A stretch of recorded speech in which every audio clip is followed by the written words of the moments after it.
Selamat sore semuanya. Oke, ya udah nggak banyak lagi ya.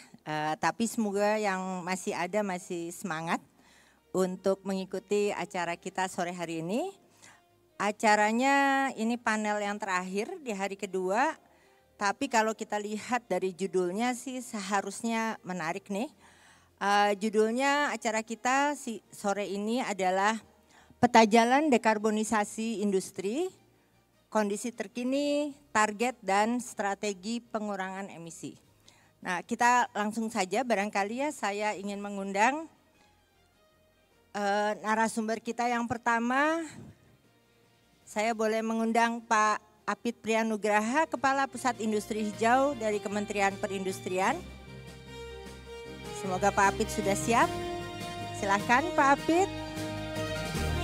Lalu yang berikutnya saya mengundang Mbak Klorinda Wibowo, Senior Manager Energi dan Bisnis Berkelanjutan dari WRI Indonesia.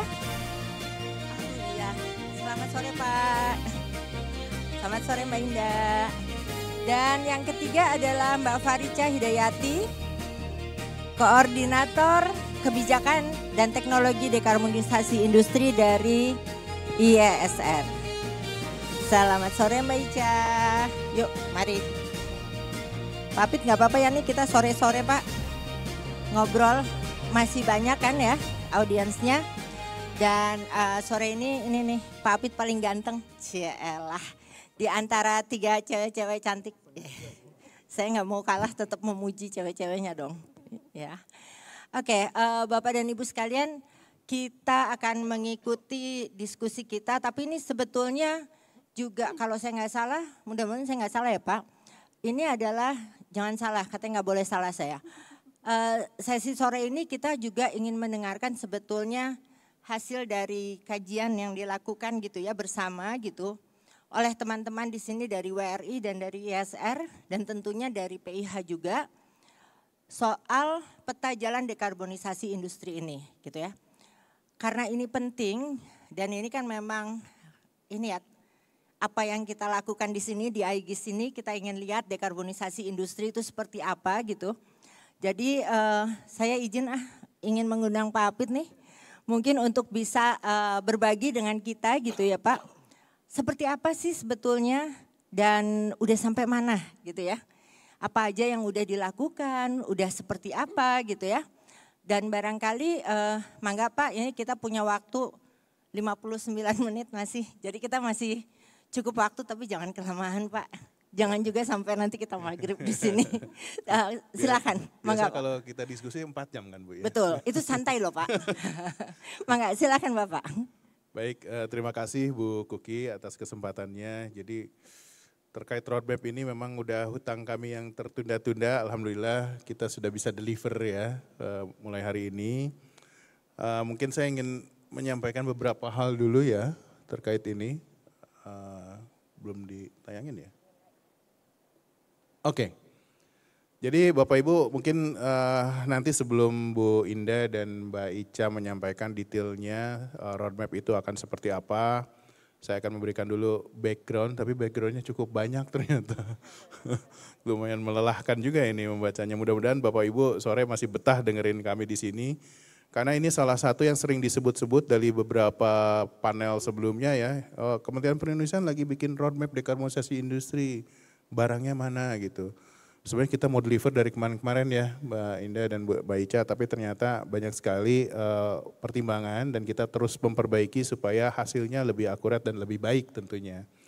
Nah Bapak Ibu kita mulai aja mungkin dari beberapa hal yang menjadi melatar belakangi masalah roadmap ini.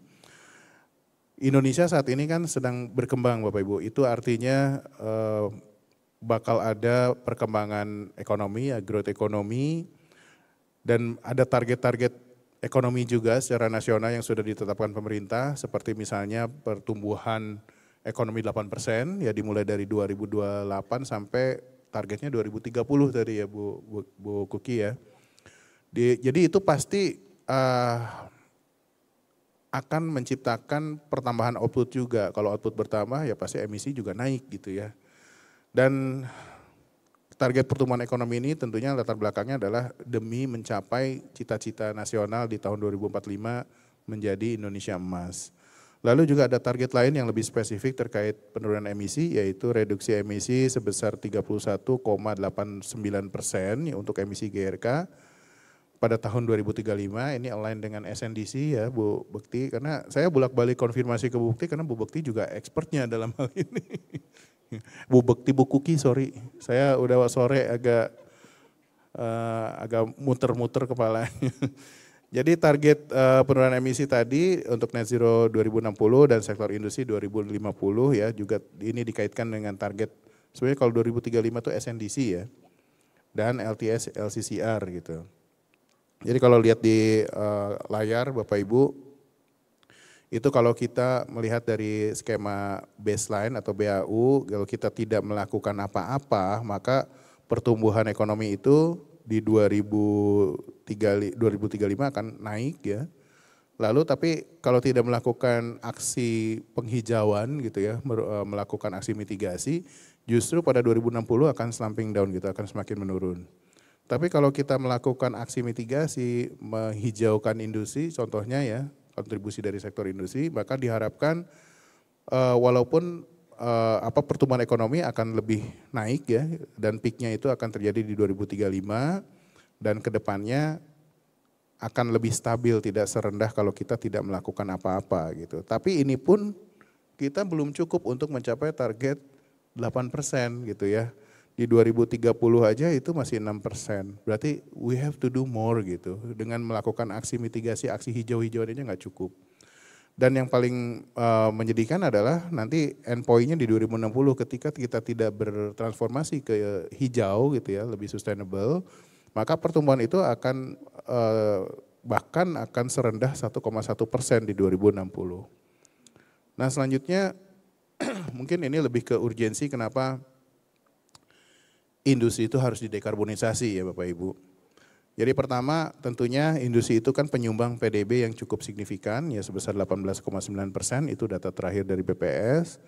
Lalu juga menyumbang atau berkontribusi pada penyerapan tenaga kerja di sektor industri itu 19,3 juta. Lalu juga investasi asing gitu ya, ini ada 80,5 triliun. Selain itu juga sektor industri menyumbang sebesar kurang lebih 34%, ini rata-rata dari beberapa tahun kalau saya nggak salah ya. Dan 36% dari 34% itu disumbang oleh 9 sektor industri yang lahap energi Bapak Ibu, yang makanya dijadikan sebagai subsektor industri prioritas untuk dekarbonisasi, yaitu semen, besi dan baja, pupuk, kimia, pupuk kertas, tekstil, kaca keramik, makanan minuman dan otomotif. Jadi itu jargonnya di tengah ya, dekarbonisasi industri itu adalah salah satu langkah atau satu langkah untuk mencapai 2 tujuan tadi ya. Selanjutnya Bapak Ibu terkait visi dekarbonisasi sektor industri untuk tercapainya target emisi nol bersih di tahun 2050 atau net zero emission ya, dan pembentukan ekosistem industri hijau, tentunya banyak sekali instrumen pendukung yang harus disiapkan, mulai dari suplai energi, material, teknologi rendah karbon yang harus terjangkau dan handal. Lalu juga perlu ada mekanisme pendanaan ya, dan insentif yang beragam dan juga mudah diakses, dan juga ada regulatory framework-nya Bapak Ibu. Dari kemarin tuh Pak Menteri menegaskan bahwa regulatory framework itu penting gitu ya. Yaitu kebijakan dan regulasi yang terpadu dan suportif dan juga harmonis dengan kebijakan-kebijakan lainnya gitu.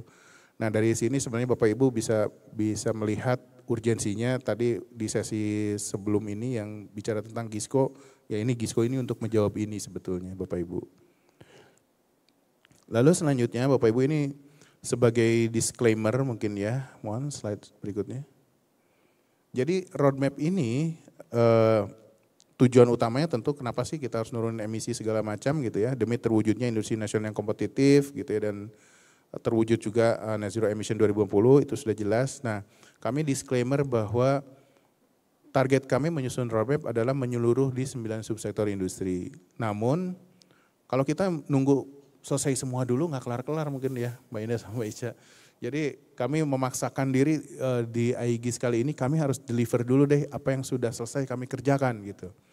Nah jadi dari cakupan sektoralnya memang merepresentasikan 9 subsektor, namun belum sepenuhnya dari 9 subsektor itu kami masukkan ke dalam skop roadmap dekarbonisasi industri. Yaitu mulai dari semen, nah yang kedua ini besi dan baja yang baru selesai kami kerjakan. Sebetulnya sudah ada juga nikel ya. Mbak, nanti bisa diketahui incorporate berikutnya karena itu sudah selesai di Bappenas kemarin. Tapi sebetulnya kita bukan cuma besi baja dan nikel, karena kita maunya industri logam. Berarti kan ada logam lain selain besi baja dan nikel. Dan itu Bapak Ibu disclaimer masih on the pipeline, belum selesai kita kerjakan. Yang sudah selesai yang kita presentasikan hari ini adalah baru besi baja dari logam. Lalu pupuk, kimia, pupuk kertas, tekstil, kaca keramik, otomotif, dan mamin. Nanti sebetulnya kita ada detailnya lagi, scope ini akan seperti apa per komoditas dan per KBLI kalau nggak salah ya, ada pendekatan-pendekatan itu ya, pendekatan supply chain kalau nggak salah ya. Lalu ruang lingkup emisinya yang saat ini bisa di-deliver baru mencakup energi dan IPPU. Jadi Bapak Ibu sektor industri itu sekarang memiliki mandat untuk menurunkan emisi dari 3 sektor NDC, yaitu energi, IPPU, dan limbah. Namun pada roadmap yang kami disclosure hari ini, unsur limbah ini belum kami petakan, karena masih kekurangan data selama ini. Kami belum memiliki cukup data untuk disimulasikan Bapak Ibu. Lalu terkait output, nanti ada 2 bagian output besar. Yang pertama adalah technical report yang hari ini kita akan exposure. Isinya itu trajektori penurunan emisi industrinya, kombinasi strategi dekarbonisasi terbaik, total kebutuhan investasi, dampak terhadap kenaikan harga produk, dan total kebutuhan energi dan material untuk implementasi strategi dekarbonisasi atau technical reportnya di situ. Laporan yang kedua nanti policy report, ini akan di-deliver kemudian ya, mungkin dalam waktu dekat ini, pasti tahun ini kita deliver ya. Isinya gap analisis kebijakan di aspek teknologi, pendanaan dan regulasi untuk mendukung implementasi peta jalan dan rekomendasi kerangka kebijakan. Dan kami menyepakati bahwa roadmap yang kami susun ini adalah bersifat living document Bapak Ibu. Karena nanti ketika kita sudah menetapkan sekarang ya, peta jalannya seperti ini nih untuk ruang lingkup tadi. Tapi setahun 2 tahun kemudian pasti data-datanya akan terkoreksi Bapak Ibu. Jadi kami akan mengkoreksi peta jalan tersebut mungkin 1 atau 2 tahun tergantung seberapa besar perubahan yang terjadi ke depan. Lalu langkah-langkah berikutnya secara timeline di bulan September nanti kita akan ada peluncuran secara resmi. Jadi hari ini cuma exposure-nya saja, esensinya apa sih gitu. Tapi kalau dokumen resminya, laporannya kita akan luncurkan di bulan September nanti, bulan depan. Lalu bulan Maret kita akan meluncurkan laporan kedua, bulan Maret 2026, yang tadi yang di atas itu policy report. Bulan Juni kita akan mengeluarkan, nah ini regulatory framework yang pertama, yaitu Permen-Perin untuk penyelenggaraan dekarbonisasi sektor industri. Ini sifatnya agregat, jadi keseluruhan industri. Jadi keseluruhan industri itu adalah 9 subsektor plus others ya, Bu Bekti, dan kebetulan Bu Bekti yang mengerjakan, Bu Bekti lagi sih, Bu Kuki sorry, saya keingetan Bu Bekti terus. Jadi kebetulan Bu Kuki nanti dengan tim yang mengerjakan, akan di-deliver bulan Juni 2026, dan di September 2026, exactly 1 tahun ke depan, kita akan menerbitkan Permen-Perinnya. Jadi Bapak Ibu yang buku-buku tadi itu akan kita kemas dalam 1 peraturan Menteri Perindustrian untuk setiap subsektor ya rencananya. Karena nanti, karena ini living document, updatingnya itu kalau semen udah ada update ya semen aja yang diupdate, nggak harus nge-update keseluruhan gitu. Kita dikemasnya per subsektor. Selanjutnya, ini mungkin detailing, saya akan run through aja Bapak Ibu. Jadi yang tadi kan 9 subsektor, ternyata logam baru besi baja doang, dan nikel nanti kita udah jadi tapi tinggal di-incorporate misalnya. Nah ini detailingnya lagi. Jadi misalnya untuk industri semen, nanti lingkup prosesnya itu hanya untuk industri semen dan klinker yang terintegrasi Bapak Ibu. Ini bisa dilihat dari supply chain-nya, building block-nya di atas ya. Yang belum itu industri beton, lalu lini produksi beton pada industri semen yang terintegrasi. Itu belum kita masukkan ke dalam ruang lingkup roadmap hari ini. Lalu untuk yang pulp kertas, ini juga ruang lingkupnya seperti terlihat di layar adalah baru industri pulp, kertas budaya, kertas berharga, kertas khusus, kertas lainnya, dan industri pulp dan kertas terintegrasi gitu ya. Itu secara visual juga bisa dilihat di atas supply chain-nya. Dan yang belum adalah industri kertas tisu dan lini produksi kertas tisu pada industri pulp dan tisu terintegrasi. Selanjutnya untuk industri logam. Untuk industri logam ini tadi sudah saya sampaikan baru industri besi baja. Tapi ini udah masuk nikel ya, betul. Di perhitungan, tapi belum masuk di, ya oke. Ini nikel ini sudah selesai tapi belum masuk ruang lingkup yang kita paparkan. Jadi yang sudah dia masuk nanti dipaparkan adalah industri besi baja, yaitu industri produksi hulu atau crude steel, industri produksi di tengah ya, yang industri produksi tengah lah. Lalu yang hilirnya, kecuali PC wire, wire rope dan electrode wire, lalu industri besi dan baja terintegrasi. Yang belum itu ada yang di sebelah kanan ya, yang jelas aluminium dan tembaga belum. Apalagi logam-logam yang lain gitu. Karena ini kita prioritaskan yang masuk cakupan ini dulu ya Bu ya, target NDC ya. Jadi di target NDC memang logam itu belum semua dihitung, masuk cakupan. Yang berikutnya untuk pupuk dan kimia ya. Yang masuk cakupan itu baru industri amonia, industri urea, lalu industri amonia dan urea yang terintegrasi. Sedangkan untuk industri kimia baru industri asam nitrat, industri metanol dan industri olefin. Yang di sebelah kanan itu belum masuk cakupan Bapak Ibu, dan mungkin juga ada others juga di situ, saya nggak tahu ya. Kita belum identifikasi lebih lanjut nanti. Untuk tekstil yang sudah masuk cakupan baru industri pembuatan serat rayon, pemintalan benang, pembuatan kain dan nonwoven. Untuk otomotif atau sebenarnya ini alat angkut ya kalau nanti bahasa ininya, nomenklaturnya. Yang sudah masuk baru industri manufaktur mobil termasuk proses manufaktur, assembly dan finalisasi. Dan untuk yang kendaraan motor ya, industri manufaktur motor yang sudah termasuk baru proses manufaktur dan assembly dan finalisasi. Selanjutnya untuk minyak goreng sawit, ini bagian dari industri makanan. Yang sudah tercakup baru industri pembuatan minyak goreng sawit, termasuk proses refinery, fraksinasi dan filling. Sementara untuk makanan khususnya gula, industri yang sudah termasuk baru industri pembuatan gula kristal putih untuk konsumsi rumah tangga dan lainnya, serta industri pembuatan gula rafinasi untuk industri. Ini sengaja saya bacakan dulu disclaimer karena supaya Bapak Ibu bisa manage ekspektasi juga. Kalau kami bilang makanan minuman ya belum semua makanan minuman. Lalu pertanyaannya yang sudah masuk yang mana? Ini saya jelasin dulu gitu. Supaya nanti Bu Indah sama Bu Ica nggak dikejar-kejar gitu. Lalu untuk yang kaca selanjutnya yang sudah tercakup itu baru industri manufaktur kaca lembaran ya, kecuali proses finishing. Untuk keramik baru industri manufaktur keramik ubin yang sudah selesai masuk ke roadmap. Lalu selanjutnya ini ringkasannya Bapak Ibu ya, dari 9 subsektor itu yang tadi saya sudah jelaskan, dan juga status penyelesaiannya terlihat di kolom sebelah kanan ya.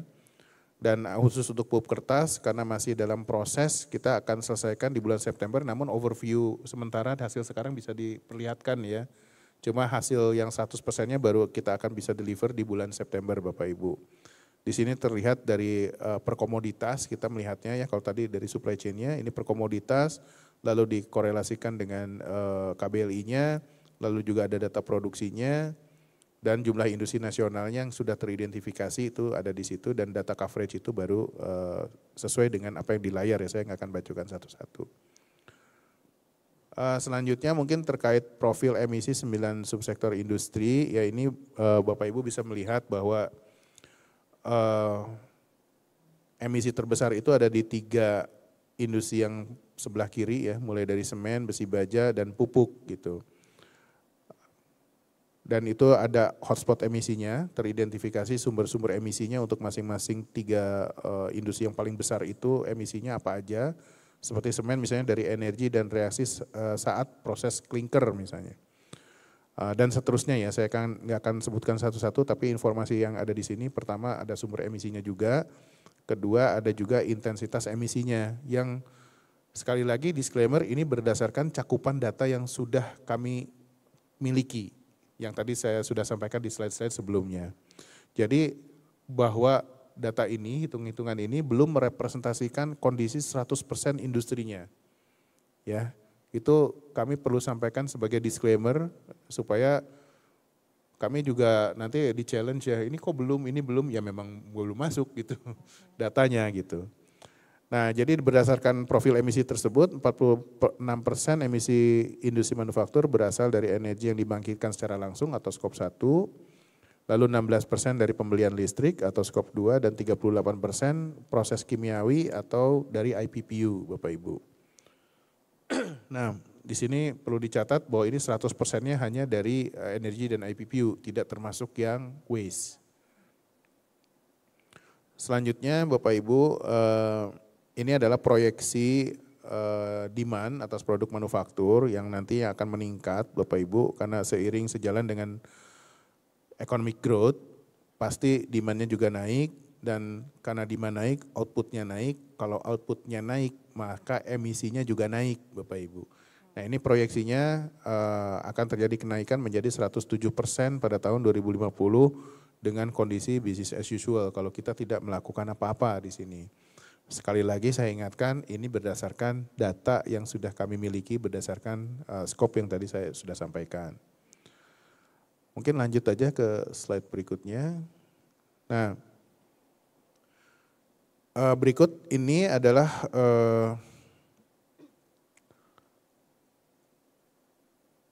kontribusi pada pengurangan 66,5 juta ton CO2 ekuivalen emisi pada tahun 2035 ya. Bisa terlihat bahwa kontribusi dari reduksinya, aksi untuk mereduksi itu baru 76% gitu. Sisanya yang 24% itu diharapkan dikontribusikan dari aksi mitigasi yang bersifat carbon removal Bapak Ibu. Ya CCU tadi ya, CCU, CCS, CCUS gitu. Jadi tentunya kedepannya pasti kita sangat tergantung dengan teknologi-teknologi yang sifatnya removal, carbon removal. Lalu lanjutan aja karena nanti saya ngabisin waktu 2 panelis berikutnya. Berikutnya ini ada strategi dekarbonisasi kami yang prioritas, itu ada 5 pilar ya. Yang pertama tentunya efisiensi energi dan material. Yang kedua substitusi bahan bakar dan material. Yang ketiga pemutakhiran proses. Yang keempat listrik rendah karbon dan elektrifikasi. Dan yang kelima adalah CCU, CCUS, CCS tadi ya, yang sifatnya carbon removal. Atau kita nyebutnya fase netralisasi emisi. Jadi filosofinya yang selalu ditekankan dari teman-teman WRI dan ASR adalah kita akan optimalisasi dulu reduksi ya. Setelah reduksi itu semua cara sudah kita lakukan, baru kita lakukan netralisasi atau removal. Tapi pada prakteknya, ini kan hitung-hitungan kita secara formulatif untuk mengejar, untuk roadmap ya. Tapi pada prakteknya Bapak Ibu, even sekarang pun sebenarnya tidak masalah kita melakukan removal dulu gitu. Karena ada beberapa jenis industri yang memang opsi untuk reduksi itu juga agak sulit untuk dijangkau gitu Bapak Ibu. Jadi makanya kita buka juga opsi CCU, silakan aja gitu. Selanjutnya trajektori penurunan emisi GRK di industri semen ini kayaknya nanti bagiannya teman-teman di WRI dan ASR Bu Kuki, nah, saya udah benar ngomongnya sekarang. Terima kasih Bu Kuki, mungkin itu sebagai background saya sampaikan demikian, terima kasih. Terima kasih banyak Pak Apit dan terima kasih banyak sekali karena kayaknya tadi pengantarnya tuh betul-betul pengantar banget gitu ya. Karena saya rasa kita juga perlu paham bahwa yang dilakukan ini boleh dibilang kan baru mulai. Tapi baru mulainya nih juga udah banyak banget sebetulnya gitu ya. 9 subsektor walaupun belum seluruh subsektor itu dilakukan, itu juga udah banyak gitu karena kan datanya banyak gitu ya, sumber emisinya juga beragam gitu. Nah tapi saya rasa tadi yang Pak Apit sampaikan kan boleh dibilang baru gambaran besarnya ya. Kita kayaknya perlu lihat juga gitu seperti apa sih di masing-masing subsektor gitu. Mungkin saya pengen ngundang Mbak Indah ya bisa mulai juga dengan per subsektor nih. Mau mulai dulu dengan Mbak Indah dulu kan ya, dengan apa nih, semen dulu mungkin ya. Silahkan terus nanti habis itu langsung aja disambung sama Mbak Ica ya. Oke silahkan Mbak Indah. Terima kasih Bu Kuki. Kalau yang sekarang akan jelaskan, ada 5 subsektor gitu ya. Jadi ada semen, besi dan baja, kimia, pupuk, dan pulp dan kertas gitu.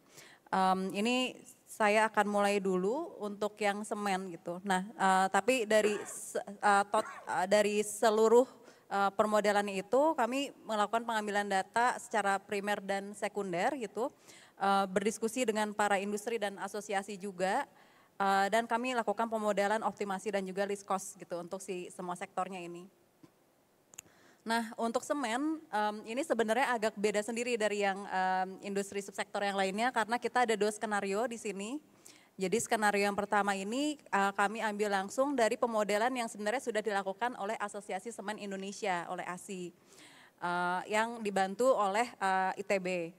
Nah sedangkan skenario kedua ini kami coba modelkan lagi untuk di-adjust atau di-align-kan dengan target iklim global untuk menjaga kenaikan suhu bumi gitu ya tidak lebih dari 1,5 derajat Celcius. Nah kalau bisa dilihat di layar kita bagi jadi ada 2 target gitu ya. Jadi ada target near term 2035, kemudian juga ada target yang long term yang 2050 sampai net zero gitu ya 2050-nya. Nah target di tahun 2035 penurunan emisinya itu adalah 18,4%. Ini kalau dibandingkan dengan skenario business as usual atau BAU dengan base year-nya itu tahun 2010. Lalu bisa juga 7,78% gitu kalau dari perhitungan kami kalau misalnya dibandingkan dengan skenario BAU dengan baseline year-nya itu tahun 2023. Nah di sini juga Bapak Ibu bisa lihat di bagian bawahnya itu juga ada target intensitas emisi per tahunnya gitu. Nah ini kalau misalnya kita lihat yang di sisi sebelah kanannya itu ada beberapa strategi dekarbonisasi yang kunci gitu, yang di sini yang kita cantumkan yang kontribusi reduksi emisinya itu banyak lah gitu, cukup signifikan. Jadi kami tampilkan di sini walaupun mungkin sebenarnya di luar itu ada measures lainnya. Nah di sini paling besar memang di pemakaian CCS gitu ya 67,15%. Kemudian dilanjutkan dengan reduce clinker factor, set clinker export target dan lain sebagainya gitu ya, termasuk carbon offset dan juga penggunaan biomass. Nah ini secara temuan gitu ya, kalau misalnya kita lihat dari grafiknya, trajektori emisi industri semen ini akan peak emission tahun 2035 Bapak Ibu. Nah tahun 2050 harapannya memang clinker to cement ratio akan mencapai 0,60 angkanya. Nah implementasi CCS ini masih tergolong besar gitu ya, kalau kita lihat international best practice itu biasanya batasnya 60% aja gitu, nah ini masih lumayan besar gitu ya. Nah mungkin next slide. Nah skenario 2 ini bedanya adalah selain tadi gitu ya, align dengan yang 1,5 derajat Celcius, itu juga adopsi teknologinya ini dimajukan gitu. Nah kemudian porsi CCS juga kita kurangkan supaya sesuai dengan international best practice-nya di less than 60%. Kemudian juga diganti CCU gitu ya biar lebih murah dan ada nilai ekonomi tambahan gitu seperti yang di sebelum-sebelumnya di pembukaan Pak Menteri juga sempat disebut gitu ya tentang CCU. Kemudian juga penggunaan renewable energy lainnya seperti biomass, solar PV itu juga kita tingkatkan di skenario 2 ini.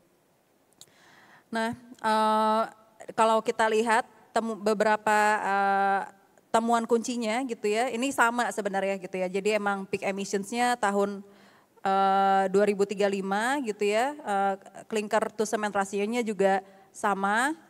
Kemudian target implementasi CCU-nya ini asumsinya sudah disesuaikan dengan best available practice di luar sana gitu, yang baik yang udah diuji cobakan secara internasional maupun yang di Indonesia sudah diuji cobakan.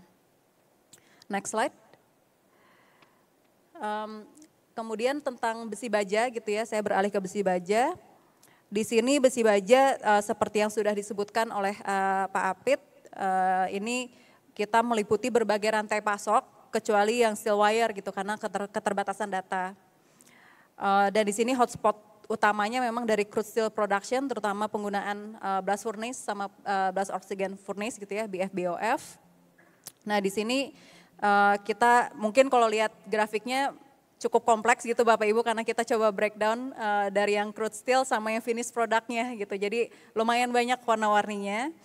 Cuma kalau kita lihat target penurunan emisi gas rumah kacanya 2035 itu di 34%. Kemudian tentunya menuju net zero 2050.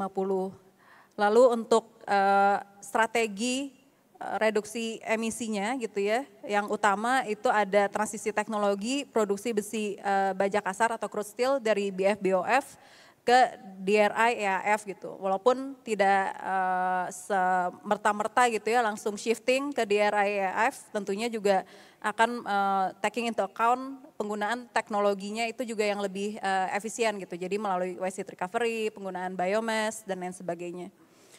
Kemudian juga ada efisiensi energi.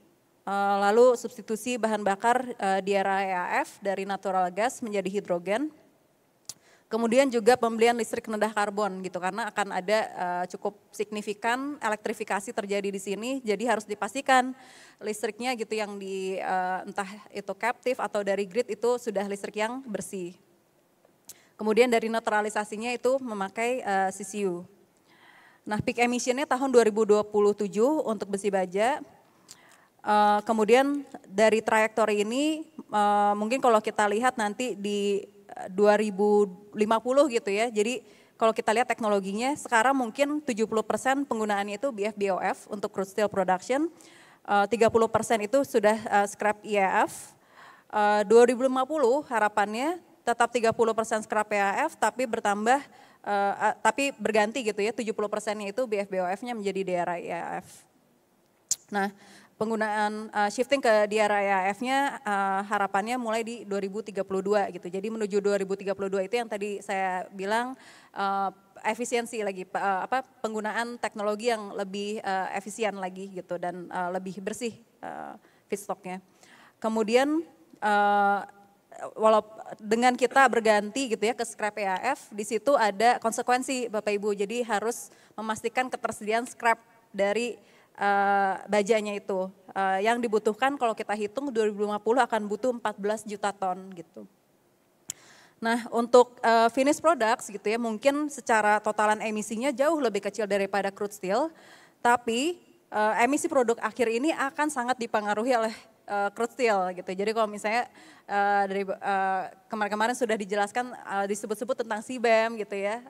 Trade policy yang di EU dan mungkin di negara-negara lainnya yang akan menyusul.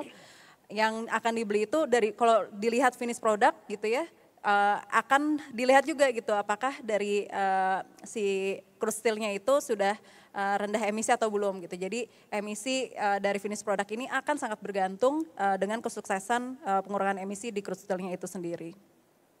Nah di sini tentunya butuh hidrogen biomass yang cukup besar gitu ya. Nanti sebenarnya di sektor lain juga ada gitu ya penggunaan hidrogen, biomass.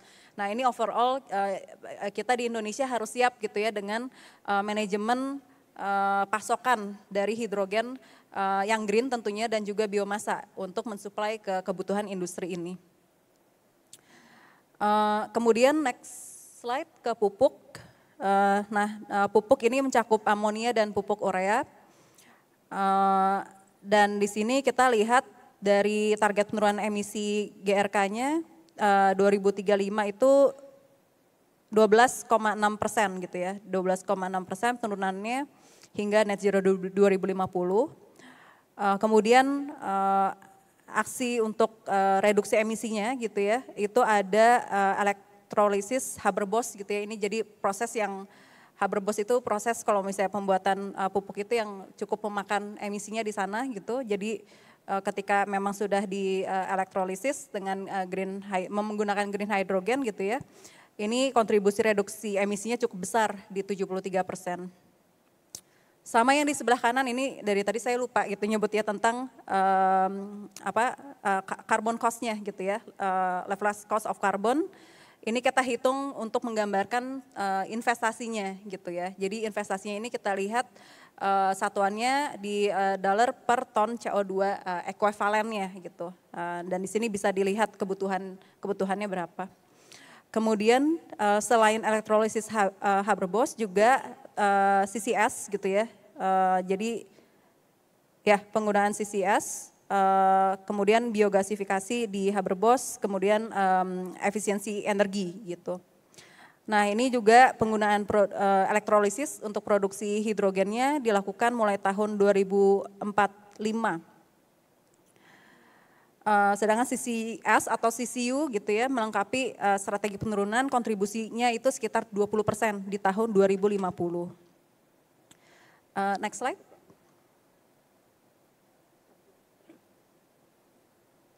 Ya.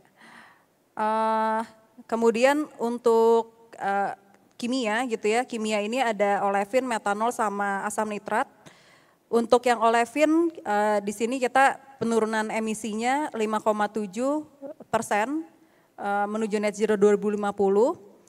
Kemudian di sini memang paling besar juga CCS dan CCU gitu. Nah ini ditaruhnya di prosesnya yang steam cracking gitu yang lumayan paling besar gitu ya untuk penghasilan emisinya. Dan di sini juga akan menurunkan emisi sekitar 82%. Kemudian juga ada MTO ini adalah methanol to olefin gitu ya dengan proses elektrolisis. Kemudian baru efisiensi energi. Dan di sini dari penggunaan CCU CCS itu akan mulai dilakukan tahun 2040 gitu ya. Kemudian kalau MTO berbasis elektrolisis mulai berperan itu 2045 sampai 2050 gitu. Jadi kalau yang elektrolisis menggunakan green hydrogen itu di sini overall di permodelannya kita taruh per 2045 mulai dilakukannya.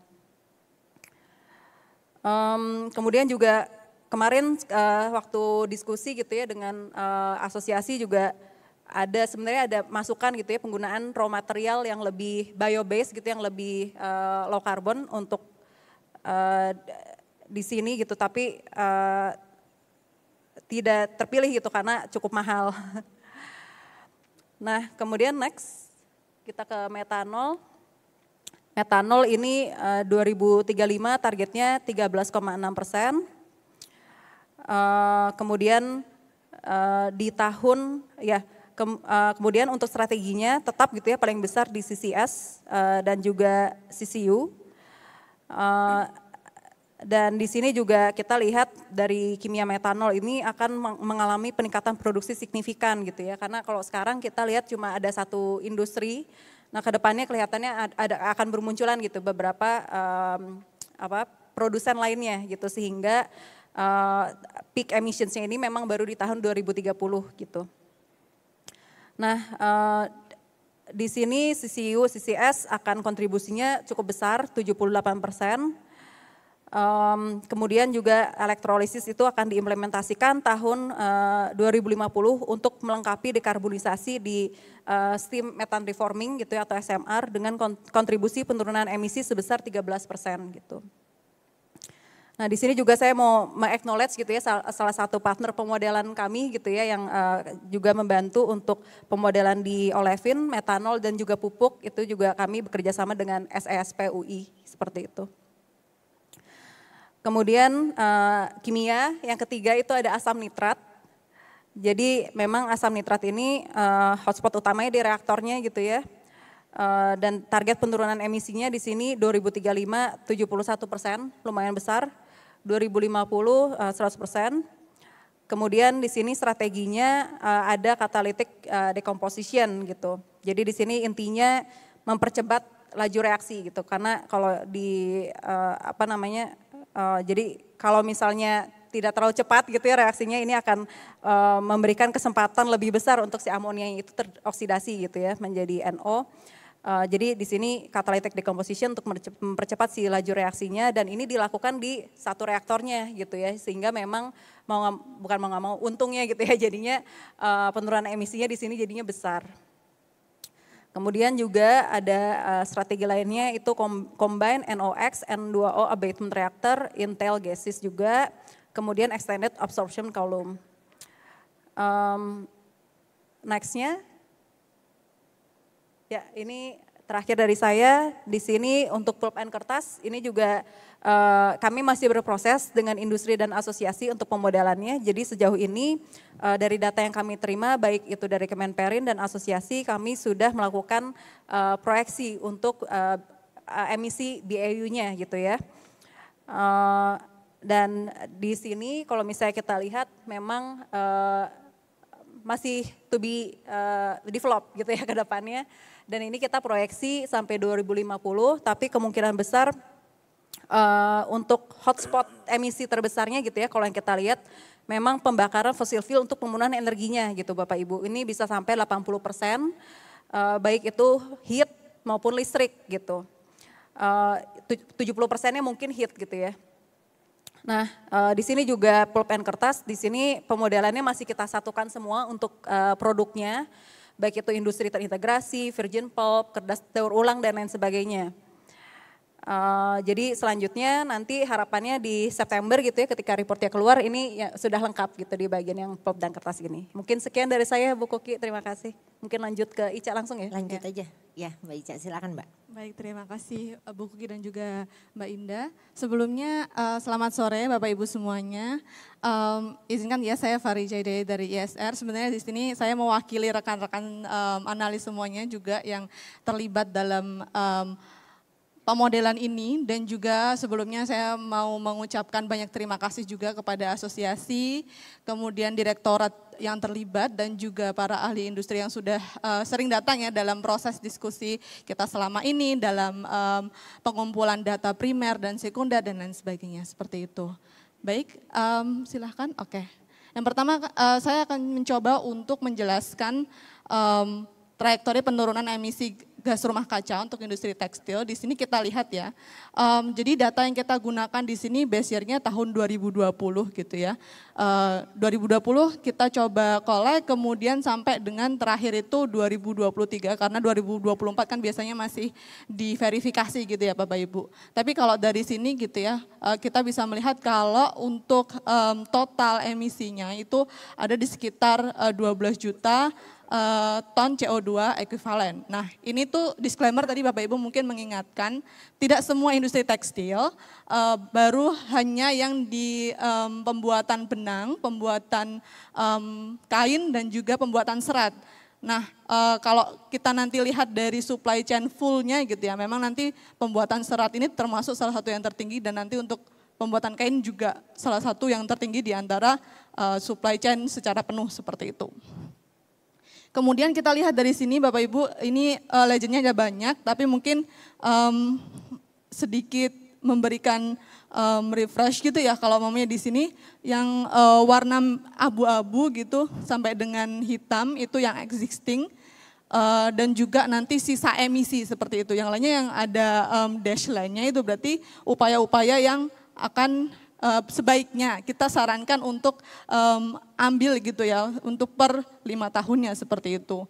Nah kalau umpamanya di summary-kan gitu ya, untuk 2035 ini untuk industri tekstil secara teknologi kita mampu menurunkan hingga 65,74%. Ini kita tadi seperti yang sudah dikatakan oleh Mbak Indah ya, kita menggunakannya metode least cost optimization. Jadi kita berharapnya nanti ada detail juga di belakang, kira-kira dari hasil pemodelan ini dan adopsi teknologi ini berapa total kenaikan biaya produksinya, dan ini yang sudah paling least cost gitu ya, kurang lebih, dan juga lebih dirasa industri mampu untuk bisa mengadopsinya seperti itu. Nah untuk 2050 sendiri, ini ada beberapa teknologi kunci ya yang perlu industri tekstil ini adopsi seperti itu. mungkin kalau maunya kadarnya per 5 tahun akan cukup berbeda-beda ya.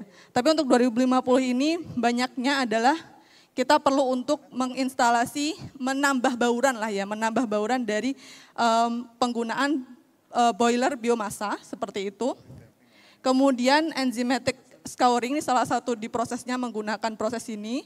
Kemudian juga mengkonversi ya, jadi karena jadi untuk yang tekstil ini sebenarnya Bapak Ibu, penggunaan energinya ini banyak untuk energi panas, tapi panasnya masih panas yang intensitas rendah gitu ya, tidak terlalu, bukan yang lebih dari 100 atau 200 dan 300 dan ini bisa untuk dielektrifikasi ya.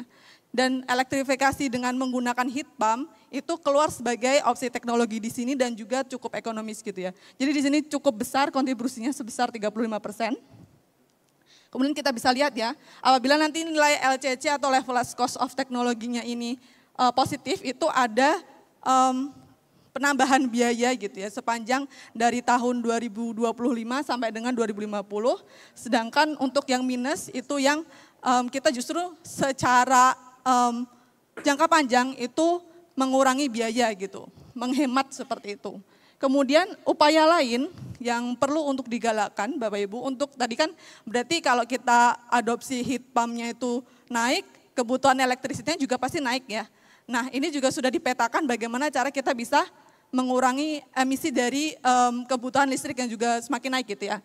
Ada dua cara yang di sini, antara kita bisa menggunakan green energy as a service, salah satu produknya adalah REC seperti itu.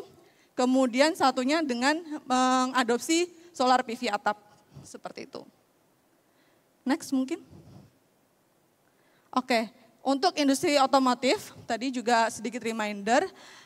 Untuk industri otomotif ini kita hanya membahas untuk industri manufaktur akhir dan juga assembly serta finishing untuk kendaraan roda 2 dan roda 4. Karena sebenarnya industri otomotif itu kan sangat besar, termasuk spare part juga, kemudian juga ada kendaraan laut dan lain sebagainya, itu belum dulu gitu ya, terlalu banyak. Jadi untuk yang industri mobil ini Bapak Ibu, kita disclaimer dulu juga karena memang mungkin dari beberapa provider industri ada yang strategi dekarbonisasinya dengan membuatnya menjadi electric vehicle ataupun hydrogen vehicle, tapi di sini kita berfokus pada industri manufaktur yang ada di dalam. Jadi kalau umpamanya pembuatan bateri, pembuatan chassis itu kan di ranah yang berbeda dan kebanyakan di Indonesia ini untuk yang masuk ke dalam industri manufaktur ini masih yang industri yang fokusnya chassis dan juga assembly gitu ya. Engine block termasuk ada yang masuk, ada yang tidak gitu ya. Nah untuk 2035 jangka pendek itu diperkirakan secara teknologi kita bisa mengurangi 18% emisi dari business as usual, kemudian tahun 2050 itu hampir 100%.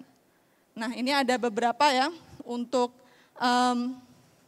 strateginya yang paling mutakhir, bukan paling mutakhir, tapi 2050 itu yang harus dilakukan. Kadang ada sisa-sisa emisi yang nanti kita butuh procure gas dan lain sebagainya. Ini di sini mungkin sepertinya PPT yang di sini ada yang masih harus diupdate gitu ya. Nanti mungkin kita bisa kasih update-nya sesegera mungkin atau mungkin bisa menunggu ketika reportnya keluar. Tapi kurang lebih untuk kontribusi penurunan emisi tahun 2050 sama seperti itu. Ini terlihat kalau di sini karena memang kebutuhan di dalam industri mobil itu tuh banyak menggunakan listrik ya. Jadi memang untuk penurunannya banyak menghijaukan kelistrikannya, lalu mengganti gas alamnya dengan metode dengan bahan bakar lainnya seperti itu. Next. Untuk motor sama juga Bapak Ibu, jadi dia bisa untuk secara teknologinya berkurang hingga secara teknologi emisinya dapat berkurang hingga 12,3% dengan pada tahun 2050 itu utamanya adalah kita bisa procure green energy as a service. Tapi ingat 2050 gitu ya Bapak Ibu, karena memang itu cukup berbiaya di sana. Sedangkan untuk yang pada awal-awal gitu kita bisa gunakan energi efisiensi dan solar rooftop seperti itu. Next. Ini saya agak gugup soalnya tinggal 13 menit, semoga nanti bisa ada tanya jawab. Oke, jadi ini untuk kaca ya Bapak Ibu, untuk kaca sendiri, kaca dan keramik gitu ya. Kita pisahkan. Untuk kaca kita memetakan di tahun 2020 sebagai baseline itu ada 0,8 juta ton CO2 ekuivalen. Tapi di sini tidak semua industri kaca, karena memang industri kaca itu sangat beragam ya, bergantung sama proses finishing yang diinginkannya seperti itu. Tapi kita mengambil lembaran kaca di sini karena itu sebagai basic teknologi satu dan kemudian juga termasuk salah satu produk dengan keluaran yang terbanyak di antara profil industri kaca itu sendiri. Nah, untuk industri kaca ini sendiri, karena memang mereka itu industri yang sangat lahap energi gitu ya, di antara beberapa industri yang kami coba bantu buatkan peta jalannya, dan mereka kebanyakan mensuplai kebutuhan panasnya dengan gas alam. Jadi salah satu cara untuk mendekarbonisasinya utamanya adalah dengan implementasi green hydrogen atau hidrogen hijau seperti itu. Dan nanti sisa emisi dari pembakaran materialnya seperti itu, nah itu ada juga menghasilkan emisi IPPU seperti itu. Nah, untuk sisa-sisa emisi IPPU ya, disinilah kita membutuhkan carbon capture, utilization and storage atau storage kalau jika memang memungkinkan secara site-nya seperti itu. Oke, next. Nah, untuk keramik sama kurang lebih, tapi untuk keramik ini kita berfokus untuk ubin keramik saja. Ada contohnya yang lain itu refraktori, sanitari itu tidak kita masukkan, tapi ini juga sudah mewakili sebagian besar dari profil industri itu sendiri. Dan secara teknologi jangka pendek gitu ya, kurang lebih 20% kita bisa kurangi emisinya, utamanya dengan CCS malah justru langsung karena memang pembakaran emisi IPPU akibat pembakaran itu juga cukup tinggi. Kemudian pada 2050 masih ada sisa emisi 7% kurang lebih, dan itu nanti dibutuhkan juga dengan penambahan CCUS atau teknologi removal lainnya. Nah, untuk yang mungkin kita bisa lihat di sini itu green hydrogen ini kan sangat banyak dibutuhkan ya, baik pada tahun 2050 maupun dimulai diharapkan bisa adopsinya di tahun 2030 gitu ya. Itu karena juga sebenarnya cukup kompetitif juga, kita pilih teknologi ini cukup kompetitif secara teknologi dan juga keekonomian gitu. Tapi di sisi lain nanti mungkin kita bisa lihat gitu ya, disclaimer langsung, ketika LCOP kaca dan keramik ini salah satu yang paling tinggi karena kebutuhan green hydrogennya cukup tinggi.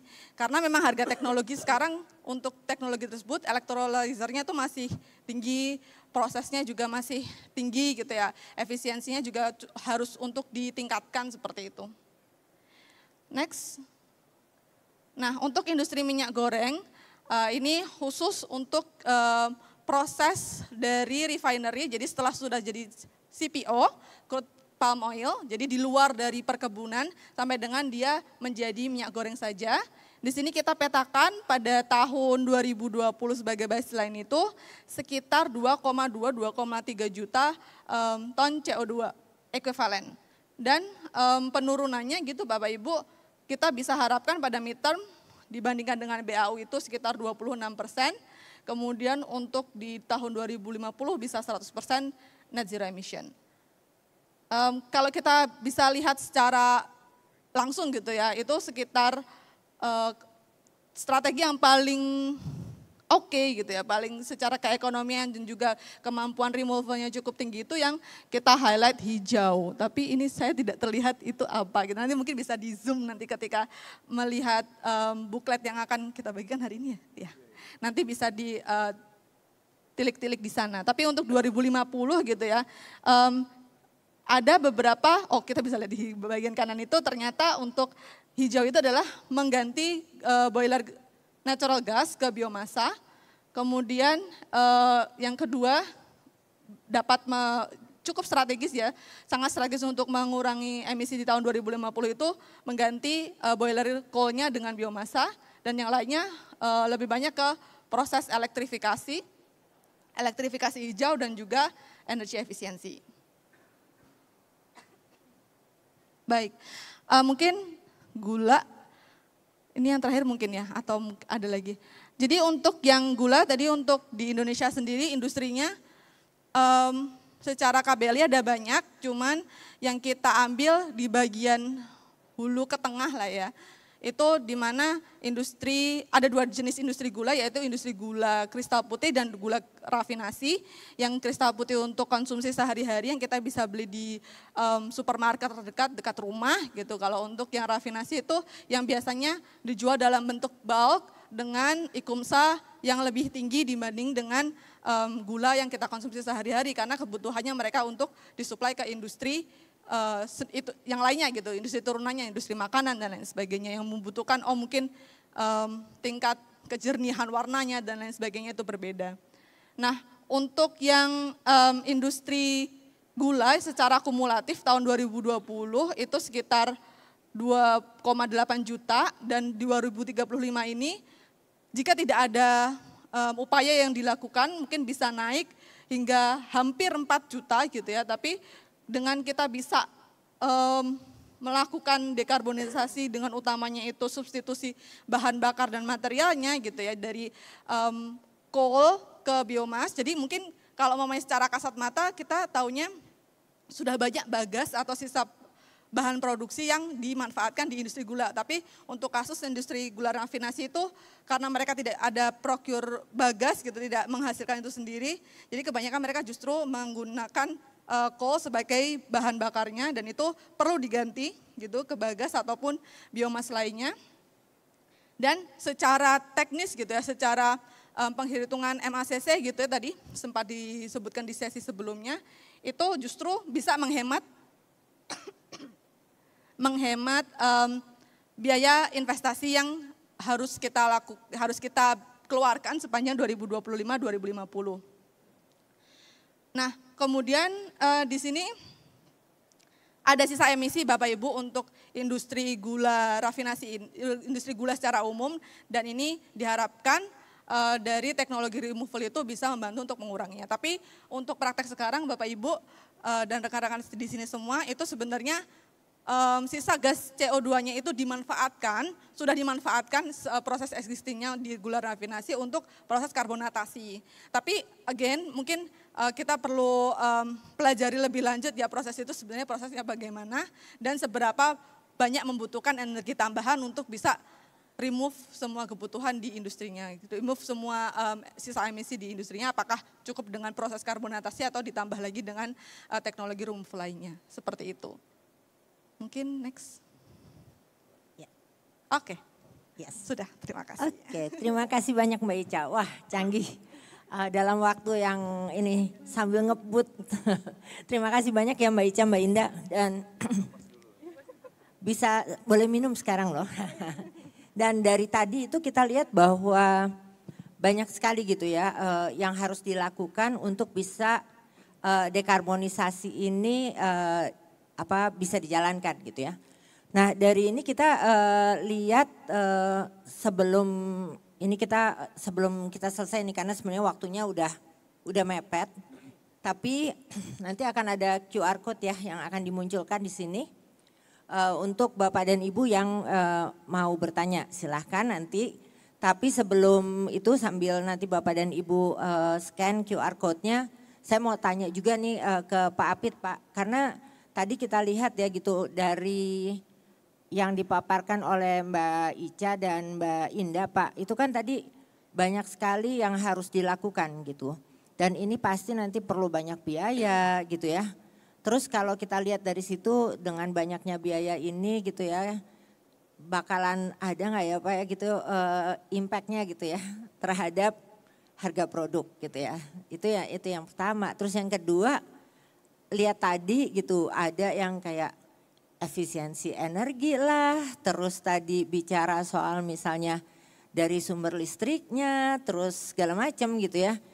Apa nih Pak gitu ya yang kita perlu lakukan gitu supaya ini bisa kejadian gitu lah Pak ya. Mangga Pak, silakan. Baik, terima kasih Bu Kuki. Jadi tadi Mbak Ica sudah menjelaskan masalah kebutuhan investasi ya, sudah sampai sana ya. Jadi mungkin sebelum menjawab pertanyaan Bu Kuki tadi terkait dampaknya terhadap harga akhir misalnya ya, itu kan kaitannya dengan competitiveness nanti. Lalu satu lagi juga masalah kebutuhan-kebutuhan apa sih nanti untuk yang kita perlukan untuk melaksanakan apa yang ada di roadmap ini gitu ya. Gitu. Yang pertama terkait masalah kebutuhan investasi dulu deh Bu Kuki. Jadi kalau kita melaksanakan semua yang direkomendasikan di roadmap ini, itu kebutuhan investasinya sekitar 260 miliar dolar sampai tahun 2050 dari tahun 2025. Itu kalau semua kita lakukan sesuai dengan pathways yang ada di roadmap gitu ya. Dan dari sini bisa terlihat bahwa subsektor yang paling besar membutuhkan investasi itu adalah pupuk. Tadi saya mengkonfirmasi dulu ke Bu Kuki ya, ternyata ini kenapa besar banget nih Bu Indah gitu. Saya ingat di IPPU itu opsi untuk menurunkan emisi di industri pupuk adalah revamping. Revamping itu ganti pabrik gitu ya. Jadi ya investasinya pasti sangat besar gitu Bapak Ibu. Selanjutnya mungkin kalau untuk strategi dekarbonisasi, untuk investasi yang paling besar terkait strategi dekarbonisasi pastinya untuk pemenuhan listrik rendah karbon ya dan elektrifikasi itu mencapai 101 miliar dolar. Sementara untuk industri pupuk itu tadi untuk kebutuhan listrik rendah karbon dan teknologi elektrifikasi ya. Sebenarnya itu bagian dari revamping harusnya. Nah, berikutnya adalah tadi Bu Kuki menanyakan ini dampaknya gimana terhadap produk akhir. Ya ini seperti terlihat di layar Bapak Ibu, yang paling menderita itu justru industri kaca ternyata gitu ya. Karena kaca itu juga membutuhkan opsi teknologi yang mungkin masih mahal juga mungkin ya Bu Indah ya. Sehingga itu berimbas pada harga yang ditetapkan untuk konsumernya gitu, untuk off-takernya gitu. Nah ini kenaikan harga tertinggi itu di industri kaca 72,6%. Dan yang terendah itu justru di industri makanan minuman. Jadi kalau makanan minuman menurut hasil kajian dari roadmap ini adalah kalau sudah dilakukan opsi-opsi mitigasi yang ada di roadmap justru semakin efisien dan semakin murah gitu. Nah sementara untuk yang merah-merah di kiri ini solusinya mungkin Gisco juga gitu nanti ya. Karena mungkin ya itulah kenapa kita urgent banget bikin Gisco ya salah satunya untuk menghalau masalah-masalah seperti ini gitu. Kita nggak mau nanti produk kacanya jadi mahal gitu gara-gara harus green gitu. Makanya biaya investasi untuk aksi mitigasi ya kita bantu skema pembiayaannya. Nah yang terakhir tadi terkait masalah kebutuhan-kebutuhan dari sisi energi dan material rendah karbon misalnya ya, untuk mendekarbonisasi 9 subsektor ini. Tentunya ini banyak sekali ya dari mulai penyediaan listrik gitu ya, terus solar panel, solar PV, biomass, natural gas, LPG, green hydrogen, alternative waste fuels, scrap steel, semen aditif, dan kalet kalau untuk industri kaca. Nah ini Bapak Ibu dari sini saja bisa terlihat bahwa kami di Kementerian Perindustrian tidak mungkin melakukan ini sendiri Bapak Ibu. Makanya kami perlu berkolaborasi dengan semua pihak. Bukan cuma dengan Line Ministries ya, dengan teman-teman di KLH misalnya dengan ISDM. Tapi juga ini harus bergerak bersama semua pihak termasuk pelaku industrinya, termasuk asosiasinya. Dan kami sangat terbuka gitu, nanti kalau ada masukan, oh ini roadmap kurang pas nih begini-begini, ayo kita diskusikan gitu. Tapi juga Bapak Ibu harus terbuka datanya mana, karena kami harus berbasis data. Kalau Bapak Ibu protes tapi nggak ngasih data ya susah kita mengakomodirnya gitu ya.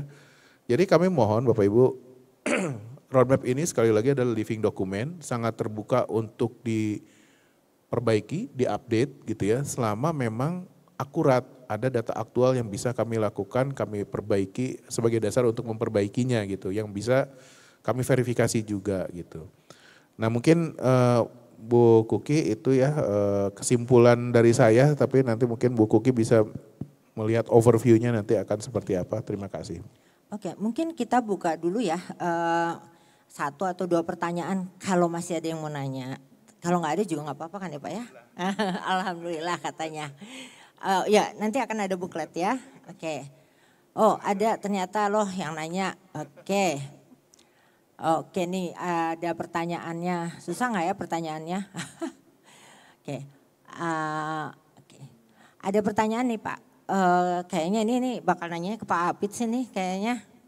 Pengembangan green hydrogen itu cukup mahal dan memang merupakan industri baru sehingga mungkin merupakan investasi yang lebih riskan. Di peta jalan dekarbonisasi green hydrogen banyak dibutuhkan. Apakah sinkronisasi kebijakan untuk mendorong, sinkronisasi kebijakan untuk mendorong investasi di bidang ini? Terus yang kedua mungkin sekalian aja ya, ini kayaknya udah kesorean. Apakah roadmap ini mencakup bagaimana utilisasi dalam CCU akan dijalankan dan bagaimana hal ini bisa membantu ekosistem manufaktur Indonesia? Ini dari Raisa Rifat. Mangga, ini kayaknya bisa masing-masing menjawab. Iya, silakan. Pertanyaannya berat-berat ya. Udah sore. Iya, ini sore-sore kok berat ya. Saya coba jawab singkat-singkat dulu ya Bu. Ini jangan dihilangin dulu pertanyaannya nanti. Jangan dihilangkan katanya lupa. Nanti lupa saya. Jadi kalau terkait green hydrogen bahkan sebenarnya ada green ammonia salah satu opsi lagi ya. Jadi itu memang bagian dari opsi teknologi yang dicakup di roadmap ini. Kenapa itu menjadi penting ke depannya? Pertama, baik itu green hydrogen maupun green ammonia, use case-nya itu bisa 2 paling enggak. Satu sebagai energy mobility, satu lagi sebagai feedstock. Nah ini penggunaannya bisa 2 ini. Bahwa saat ini untuk mengenerate green hydrogen itu masih mahal ya iya gitu. Tapi kan nanti ada perkembangan teknologi berikutnya yang lebih baik. Bahkan kita bisa synchronize juga dengan CCU. Karena misalnya pemanfaatan mikroalgae misalnya untuk carbon capture itu salah satu output produk yang bisa dihasilkan adalah green hydrogen gitu. Dan tadi juga di sesi pagi kami diskusi juga dengan teman-teman di PKG ya, di Petrokimia dengan Pak Dakoni. Saat ini banyak sekali opsi-opsi untuk mengenerate baik itu green ammonia maupun green hydrogen gitu. Dengan elektrolisis lah, dengan apa, tapi sumber energinya juga sumber energinya yang green gitu. Nah ini memang betul, memang nantinya harus ada sinkronisasi kebijakan. Apakah sudah ada sekarang? We are getting there gitu, tapi saat ini belum ada yang benar-benar khusus menjawab ini gitu secara kebijakan. Kalau roadmap mencakup utilisasi dalam CCU, kita seharusnya sudah ya, kemarin kan kita sudah discuss bahwa kami di sektor industri sebenarnya dalam konteks carbon capture kami itu tidak harus spesifik CCU. Itu bahkan kita tadi juga disampaikan bisa CCS, bisa CCUS, intinya opsi carbon removal itu selalu terbuka. Kenapa Pak Menteri bicara CCU, kenapa kami bikin regulasi CCU? Karena buat industri masalahnya kan masalah akses ke pembiayaan. Nah CCU ini berpotensi punya economic value gitu dari byproduct. Kalau CCS itu udah capture-nya bayar, storage-nya bayar. Kalau CCU capture-nya bayar, dapat byproduct bisa dijual. Itu dari perspektif pembiayaan saja gitu ya. Ya ini sangat membantu ekosistem manufaktur pastinya ya, akan mempercepat gitu. Mungkin kalau Bu Indah atau Mbak Indah. Mbak Indah kalau ada silakan.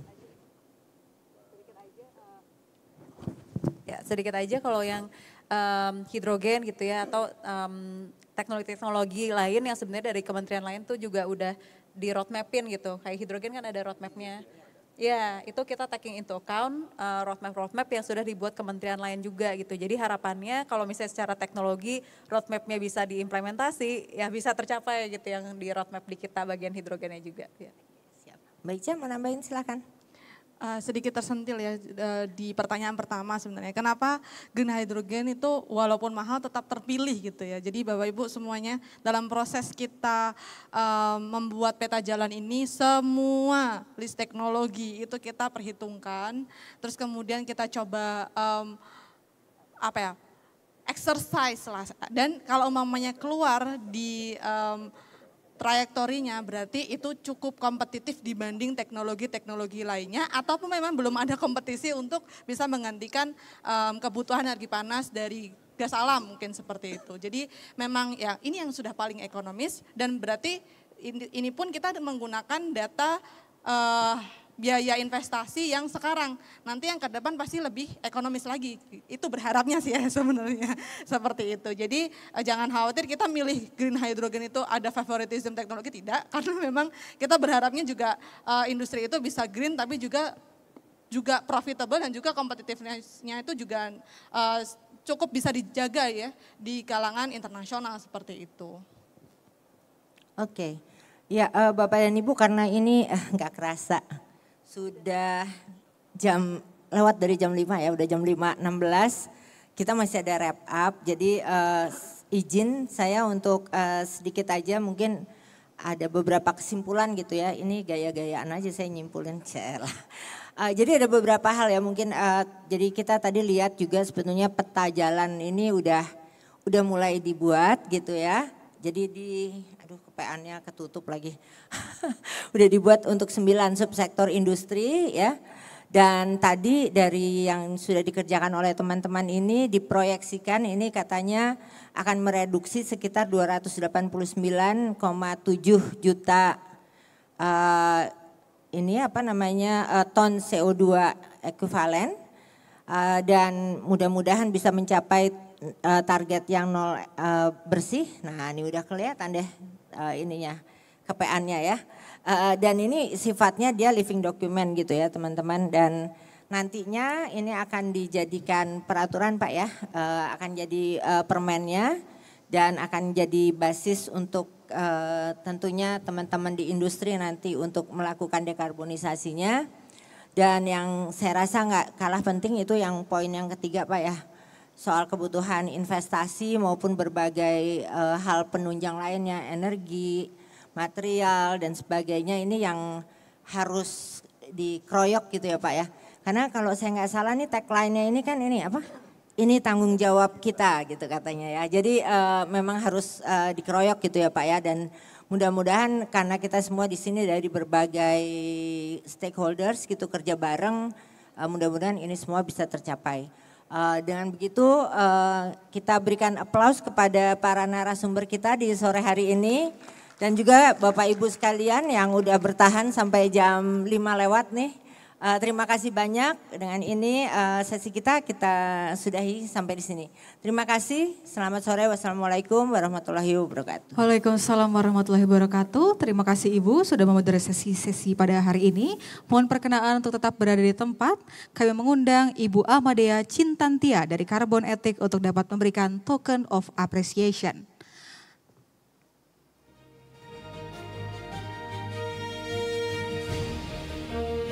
Token of appreciation yang diberikan berupa sertifikat juga cenderamata berupa tanaman bonsai kepada seluruh narasumber dan moderator. Yang pertama adalah Ibu Farica Hidayati, Koordinator Kebijakan dan Teknologi Dekarbonisasi Industri.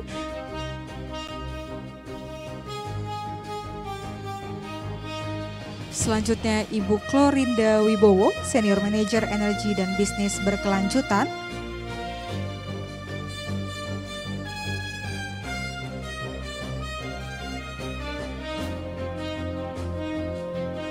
Selanjutnya Bapak Apit Priyanugraha, Kepala Pusat Industri Hijau.